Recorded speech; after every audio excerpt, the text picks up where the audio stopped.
Wow, VNC may maliit na negosyo na pala pero kumikita na ngayon ng malaki.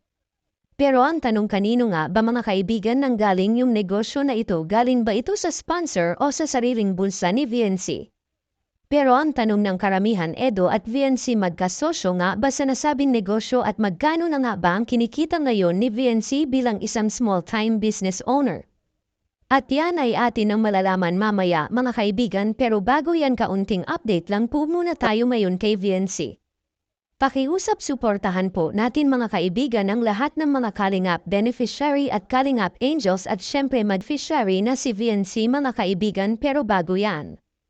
Pakiusap mangyari po, sanang tapusin po muna natin ang video na ito bago po tayo magbigay ng sarili nating komento kaugnay po dito mga kaibigan. At syempre wag rin po natin kalimutan na mag-like, mag-share at mag-subscribe bilang suporta na rin sa ating munting YouTube channel.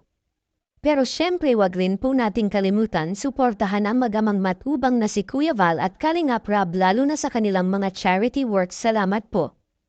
At VNC isa na ngayong small-time business owner, bagay na hindi pa nalalaman ng karamihan sa kanyang mga viewers, pero bago yan pag-usapan po muna natin ito. Alam naman natin mga kaibigan na matalino si VNC pagdating sa pag-manage ng kanyang mga pera, kung saan karamihan sa kanyang mga natatanggap ay napupunta sa bangko. Bukod pa dyan, yung kinikita ni VNC ngayon sa Velvet Box bilang isang ambassadress ay nilalagay niya rin ang iba sa bangko para safe mga kaibigan. Pero sa ngayon ay wala pa po tayong nababalitaan na malaking investment na pinasukan ni VNC maliban sa isang lihim na negosyo, kung saan may mga nagsasabi rin mga kaibigan na silang dalawa ni Kalingap Edo ay mag-business partner. Actually, pagdating talaga sa pag-manage ng pera ay maasahan dito si VNC, at sa katunayan si VNC mismo yung nagmamanage ng kanyang bank account at hindi ang kanyang mga magulang, dahil mas may alam talaga si VNC pagdating sa bagay na ito mga kaibigan. Samantala, ang hindi alam ng karamihan at hindi na ipapakita sa blog ni Kalingap Rob ay itong tungkol sa small-time business ni VNC na unti-unti nang lumalago ngayon, kung saan kumikita na rin si VNC dito bagamat hindi pa naman ganun kalaki dahil nag-uumpisa pa lang si VNC. Ang totoo kasi niyan mga kaibigan ay itinuloy ni VNC yung business nila na Pig-Eri, kung saan marami na ang kanyang mga alaga ngayon dahil ang ilan dito ay nanganak na mga kaibigan. Ang kagandahan lang sa business na ito ni VNC ay hindi siya naglabas ng malaking kapital, dahil yung alagang baboy na ibinigay sa kanila ng dating may-ari, kung saan binigyan sila ng parte, ay dumami na ngayon, which is good investment talaga ito kung tutuusin. Samantala, ang nagiging gastos lang ni VNC dito ay yung pampakain, mga vitamins, at yung nag-aalaga naman ay walang problema dahil ang kanyang tatay mismo ang nag-aasikaso dito mga kaibigan.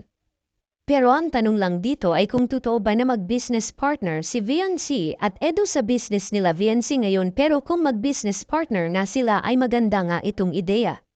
Samantala, iyan lang po muna ang ating latest update patungkol kay VNC. Maraming salamat po sa panunood ninyo. Ingat po kayo at God bless mga kaibigan.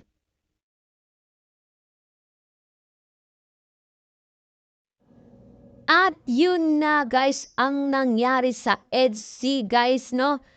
Hanggang dito na lang ang ating reaction video ngayong araw na to guys, no?